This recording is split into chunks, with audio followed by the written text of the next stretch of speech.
A starving tiger jumped into the sea, hoping to hunt for prey. A man nearby couldn't help but laugh at the sight. However, to his surprise, the tiger swam towards him after circling around. The smile on the man's face vanished instantly. He scrambled to jump into a lifeboat, but the tiger tried to climb aboard. The smooth surface of the boat left the animal with no leverage. At that moment, the man found an axe on the boat. It was undoubtedly the best opportunity to deal with the tiger. He shouted at the beast, as if trying to boost his own courage. However, when he looked into the tiger's eyes, he couldn't bring himself to strike. Hearing the tiger's whimpers, Piscine's heart was filled with hesitation. He stayed on the boat until night fell before finally making up his mind. He pushed the raft into the sea, and then threw a wooden board as a ladder before jumping onto the raft, ensuring his own safety before the tiger could climb on. Early the next morning, while the tiger was resting, Piscine moved all the supplies from the lifeboat to the raft. As he was counting the supplies, a large fish swam into a trap beneath his feet. Seizing the opportunity, Piscine pulled up the net and grabbed the axe, striking the fish fiercely. Watching the fish's body gradually lose its original color, Piscine broke down in tears. It was the first time he had taken a life. After praying for God's forgiveness, Piscine threw the large fish into the lifeboat to feed the tiger. As night fell, countless luminous jellyfish appeared in the sea, completely captivating Piscine. Suddenly,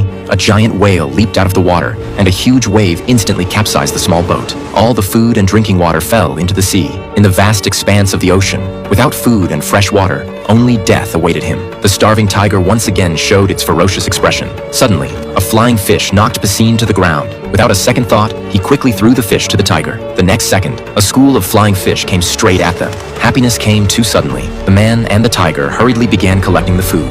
At this moment, the tiger caught a large fish. Piscine knew this was a good opportunity to establish dominance. He picked up a stick and confronted the tiger. Under Piscine's intimidation, the tiger retreated for the first time. However, seeing Piscine take the large fish, the tiger still felt dissatisfied. But when it saw Piscine's eyes, as if he wanted to eat it, the tiger finally obediently ate the flying fish beside it. That night, after preparing the large fish, Piscine began to eat heartily. It was the first time in 20 years that this vegetarian had eaten meat. However, he also realized that to survive in the ocean, he had to completely subdue the tiger. So, with a sharpened stick, he approached the lifeboat. Seeing Piscine getting closer, the tiger was so frightened that it trembled and growled softly. Unexpectedly, Piscine handed over a piece of fish meat, trying to make the tiger feel his kindness. Then, Piscine threw out another piece of fish meat, guiding the tiger step by step into the canvas. Finally, under a combination of coercion and inducement, the tiger was successfully tamed by Piscine.